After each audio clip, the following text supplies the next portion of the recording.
Hello there, this is Kobe Cooper, otherwise known as the Student Theologian, with a different kind of upload for you today. If you like what you're seeing today, please consider liking and subscribing. With that out of the way, let's get down to business. I wanted to answer a theological related question, especially in regards to the TULIP doctrine. What is TULIP? The TULIP acronym is divided up into 5 different parts, hence why it spells TULIP: total depravity, unconditional election, limited atonement, irresistible grace, and preservation of the saints. We will cover each doctrine and what it actually means, and we're going to be able to see the entire 5 points explained in one passage. So let's open to John 6. John 6:63, it is said, "It is the Spirit who gives life, the flesh is no help at all. The words that I have spoken to you are spirit and life." The flesh is no help at all is key here, as it shows that humans are completely and totally depraved, meaning we have no hope within us. There's no natural inclination in us to pursue grace or Christ.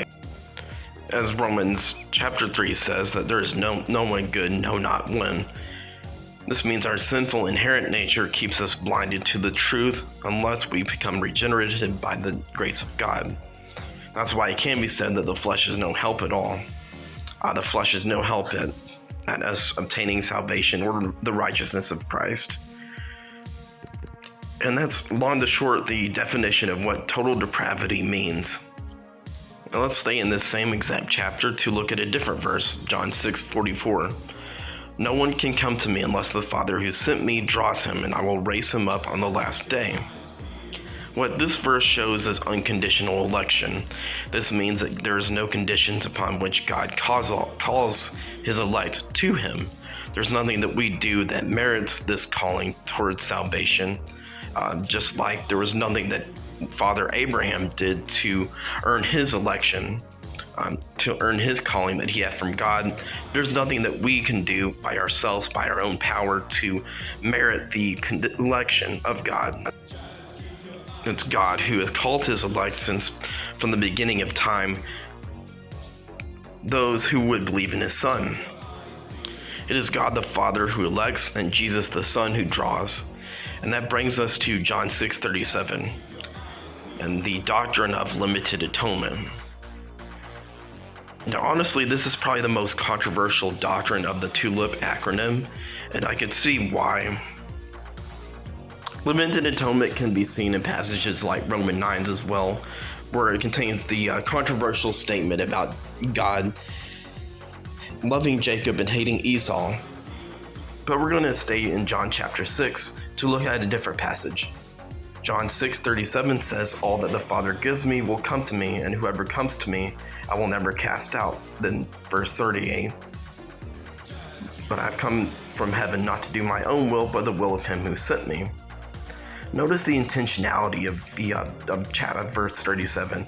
And I know that we've already mentioned John 6:37 before, but there's a lot of crossover doctrine that's seen within this passage, which I think is key to understanding John as a writer. He's the kind of writer that incorporates biblical doctrine all over his gospel writing. I think that's unique to John.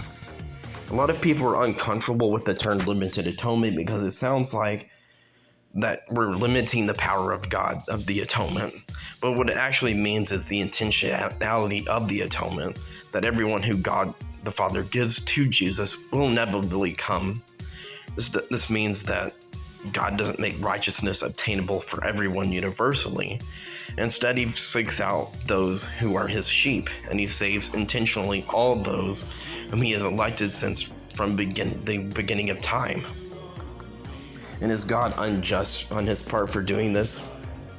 For who can resist his will? Of course, Romans 9 would tell us that God has mercy on whom he has mercy and wrath on whom he has wrath. This shows that salvation is not something that's earned or merited by humans in their own works, but rather salvation is done exclusively by God and his sovereign choice. Limited atonement is not a doctrine that limits the power of God. Instead, it's actually doing quite the opposite. It's saying God never fails to save those whom he wants to save. It's quite ironic to see the anti-Calvinist fall into the same trap that they accuse the Calvinist of doing, and that's limiting the power of God to save. If God's power is limited to the fact that people have to choose to respond to Him in order to be saved, then God doesn't have much power at all. Either God is sovereign or man is sovereign, and the Bible clearly teaches that God is sovereign, as we are witnessing now in John chapter 6 alone. But we spent enough time talking about limited atonement, and I don't want to make this another 30-minute episode, so let's get on to irresistible grace. Irresistible grace means that the grace that God gives to the regenerative, to the elect, is irresistible. This doesn't mean that God takes people to the altar kicking and screaming. Rather, He changes us from the inside out to make us want to respond to Him and His grace. God's calling of grace is irresistible because God is not a failing God. He's not someone who fails at redeeming those whom He wants to redeem. Again, this doesn't mean that we're blind robots following a totalitarian God. Rather, our wills and our beings are changed so that we will inevitably respond to God's grace. Last but not least is the preservation of the saints. This is seen in John 6:39, and this is the will of Him who sent me, that I should lose nothing of all that He has given me, but raise it up on the last day. This is the doctrine probably most taught by Scripture, as we can see numerous verses that talk about God finishing the work He has completed, He has started in us. And it's pretty simple, it's pretty self-explanatory. Preservation of the saints is exactly that, the preservation of all the saints who God has called. God, who is not a failing God, will inevitably preserve everyone who He calls to Himself. This doctrine does not teach that the saints or the elect will never fall away or never sin, and sometimes in many great ways they do and will. This teaches that at the end of the day, God will call them, they are truly of God's elect. God will call them back to Himself. God does not call someone to Himself only to allow that person to fully and completely apostatize or fall away from the faith. As the Baptist tradition goes, once saved, always saved. But it'd be more accurate to say, once truly saved, then you're always truly saved. As in, anyone who fully and completely apostatizes were not truly regenerative to begin with.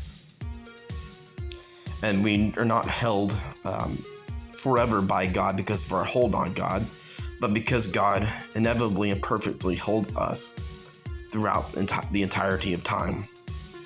As we've seen, the doctrines of grace can be completely exegeted from John chapter 6.